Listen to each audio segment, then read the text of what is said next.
নমস্কাৰ আপোনালোকক। আজি মানুহজন আৰু মই ওলালোঁ আমাৰ হোম টাউন বদৰপুৰলৈ। আৰু বদৰপুৰত মোৰ অলপ কাম আছে, লগত হাজবেণ্ডে যাব আজি তাৰ ফেভাৰিট আলু পৰঠা খাবলৈ। NC কলেজৰ অপজিট চাইডে এখন দোকান আছে, সেইখন দোকানৰ পৰা হাজবেণ্ডে আগৰ পৰা আলু পৰঠা খায়, সেইকাৰণে প্ৰথমতে গ'লোঁ সেইখন দোকানলৈ। আৰু এই চাওক কিমান বৰষুণ বাহিৰত, আকাশখনো ক'লা হৈ আছে, লগত বৰষুণো দি আছে। প্ৰথমতে মানুহজন আৰু মই আহিলোঁ আলু পৰঠা খোৱা দোকানখনলৈ। হাজবেণ্ডে বোলে বহুত ভোক লাগিছে, আলু পৰঠাখিনি দেখি মানে বহুত ভাল পায়। যেতিয়া আহে বদৰপুৰত হাজবেণ্ডে এই দোকানত আলু পৰঠা খাবই মানে, সেইকাৰণে ময়ো খাইছোঁ আজি। বাহিৰত চাওক বৰষুণ দিয়ে আছে।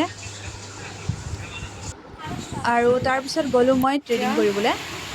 ট্ৰেডিং কৰিম, তাৰপিছত চাম। ট্ৰেডিং কৰি হৈ গ'ল আৰু চাওক আপোনালোকে কেনেকুৱা লাগিছে কমেণ্ট কৰি জনাব। ফাইনেলি মোৰ কেনেকুৱা লাগিছে ট্ৰেডিং কৰা জেগাখিনি বহুত কষ্টৰে মই বিচাৰি উলিয়াইছিলোঁ, পিছে ভাল লাগিলে ইয়াত আহি। তাৰপিছত অলপ বস্তু কিনিবলগীয়া আছিলে, কিনি গাড়ীৰ পিছফালে থৈ দিছোঁ। আৰু এতিয়া ঘৰলৈ উভতি যাম আৰু বহুত সময় হ'ল অহা আমাৰ, সেইকাৰণে বৰষুণত তিতি অলপ অৱস্থাই বেয়া হ'ল। ছাতি আছে তথাপিও বৰষুণ বহুত বেছি দিছে। বাই বাই, মোৰ আজি সৰু ভিডিঅ'টো ইমানেই, বাই।